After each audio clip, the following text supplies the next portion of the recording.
Hello students, welcome to all. Welcome to my channel Medhavi learners. आज आम 9th class Odisha board 9th class रो English grammar chapter 3 जहाँकि time और tense उपर पर्यवेसित आम तार आज डिस्कसन करिबा.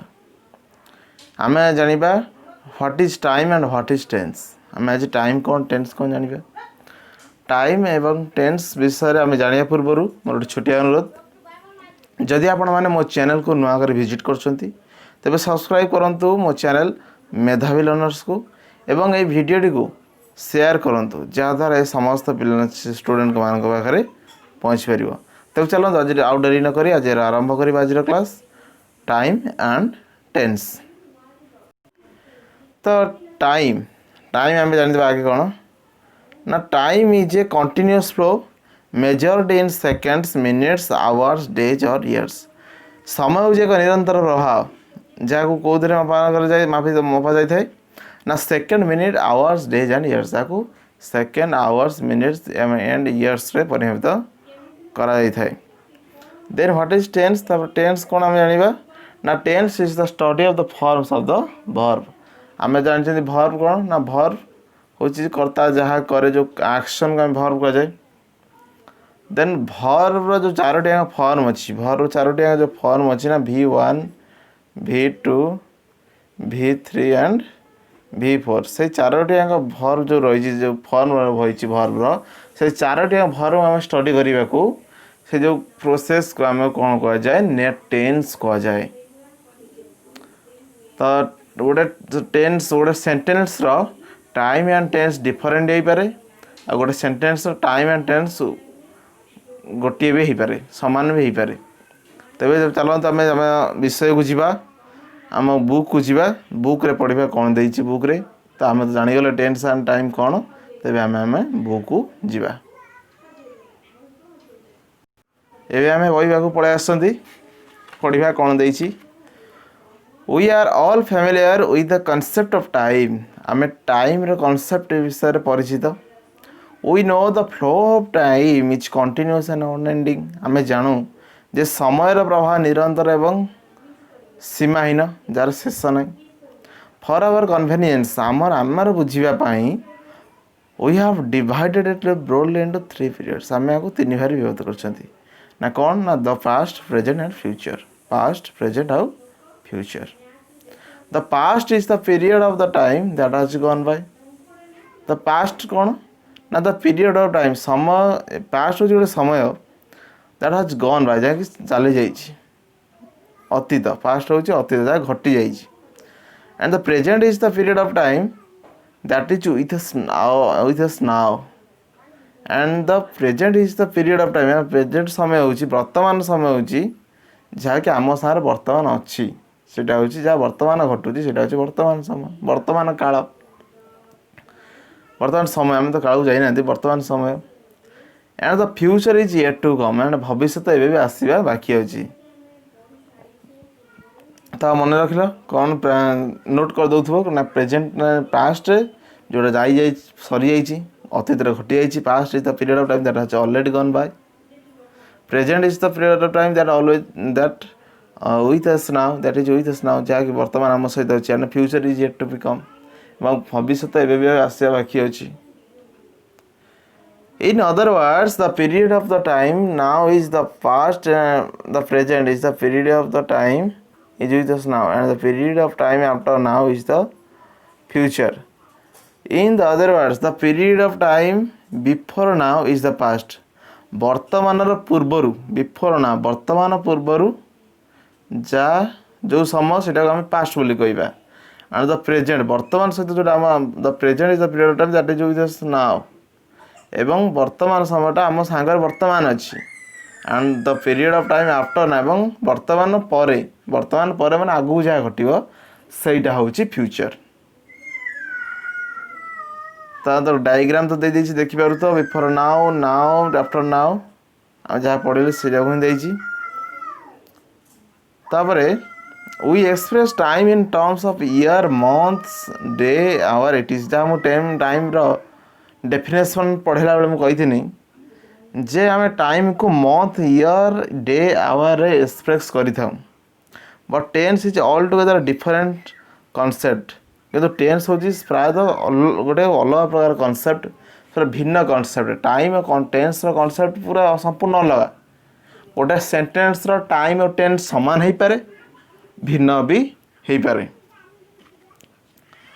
हुई should not be confuse with the concept of time but आमको टाइम कनसेप्ट विषय कन्फ्यूज होगा उचित नुहे it is a verb form specific to a language and use to express a time tense गोटे वर्ब गोटे form जहाँ गोटे language को एक्सप्रेस करे भाषा को एक्सप्रेस करे और गोटे निर्दिष्ट समय को से परिणत करें English verbs have only two tense English verb English जो वर्ब है दुईटी टेन्स थाए दुईटी काल थाए गोटे हूँ पास्ट टेन्स गोटे हूँ present tense the main verbs do go take etc are used independently in the forms of do or does and did go and goes and went take and takes and took etc to denote actions events or sets of the present and the past time the main verb जो आमर बाकी verb तो दी प्रकार ना main verb गोटे auxiliary गोटे verb auxiliary verb main verb दुई प्रकार verb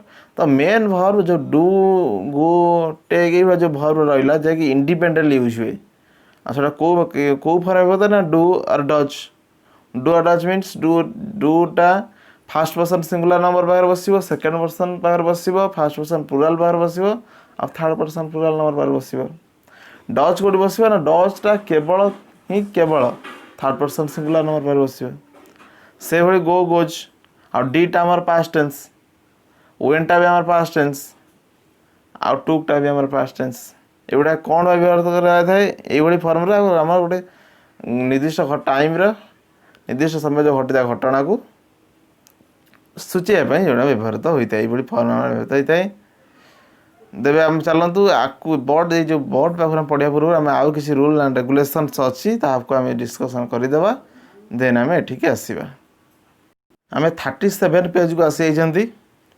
expression of present time को आम एक्सप्रेस किपर तार किसी रूल्स एंड रेगुलेशंस अच्छी किसी फर्मुलास अच्छी ता विषय आज आम डिस्कसन करवा नोट डाउन कर समस्ते actions in the present time are usually expressed by the use of present simple present tense present time वर्तमान समय को present simple and present progressive tense द्वारा सूचित कर जो आमर गोटे टेन्स चारोटी फॉर्म था प्रेजेंट गोटे टेन्स चारोटी फॉर्म था simple progressive perfect and perfect continuous तो से जो प्रेजेंट टाइम को प्रेजेंट सिंपल एवं प्रेजेंट प्रोग्रेसिव टेन्स द्वारा एक्सप्रेस कर बुझा जाए किपरि ना I for example I study in class IX मु IX क्लास 9th क्लास पढ़े now I am studying English grammar वर्तमान किंतु मु कौन पढ़ुची ना इंग्लिश ग्रामर पढ़ुची मु 9th क्लास पढ़े